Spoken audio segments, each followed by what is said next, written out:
Hi guys, this is tutorial number 2 for your natural disasters project in relation to concepts. The area that we're going to be covering today is more of the information required to generate some design ideas that is in this part of your assessment. On your portfolio, it looks like here. This is where we're looking. We have already done existing outcomes. Today we're going to look at seasonality, constraints, packaging options, and we'll leave recipe cards for the next one, just so that we can keep these really, really short. Okay, to give you an idea of what I'm thinking about is it's really important that you think about when your product's being delivered to your people. We set a time of the year, a when, and the main reason behind that is to think about if you're creating a box that you're trying to save some money, it's a charitable thing, it's a relief parcel for people in need. You want to think about what's cheap. You can't just go, oh, I really want to make spaghetti bolognese and not have a balanced meal, or it not suit your client, or it contain fruit and veg that are out of season and expensive to produce. So you have to really think about what goes into your parcel. So understanding what's in season at the time of the year is going to be hugely helpful for you. And to give you an idea of what it looks like, this is what I've put into mine, my teaching copy, which of course I'll share with you guys.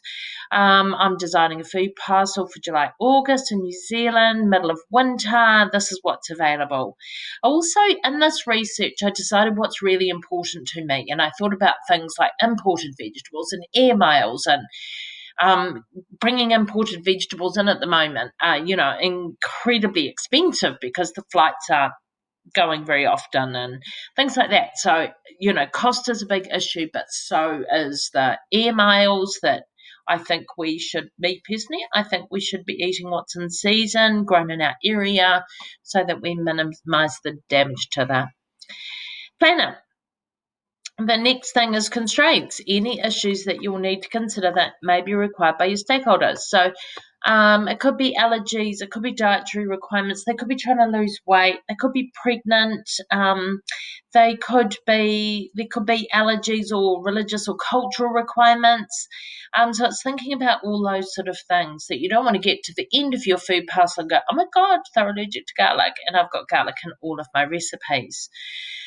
So I've written a little bit of a paragraph about what it looks like. So everything in italics is what I've added into the teacher copy. So I've written in, I have no major concerns about dietary requirements. However, my client prefers to stay away from too many carbs and eats a lot less protein than they have in the past. Fresh vegetables is a priority. There's no allergies or cultural religious requirements. My client is, however, quite particular about what they eat. So the recipe needs to be quite interesting and flavoursome. Okay, another thing to think about there is if you've got really fussy kids that won't try anything that they don't recognise. So make sure that you include all of those sort of things in it. The next part is packaging options. Now, packaging options is as diverse as you can possibly think about, but start thinking about what your priorities are for packaging. Is sustainable versus recyclable an issue? Is it somewhere where it's free to recycle, or do they have to pay for it? Find out about things like that. Does it come from a sustainable source? Bamboo is a bit of an issue because is bamboo sustainable, or are they wiping out the feeding areas for pandas? And think about what's important to you. One thing that my food bag does is that they actually use wool as their insulation. Some of the other ones use a manufactured fibre that's not reusable.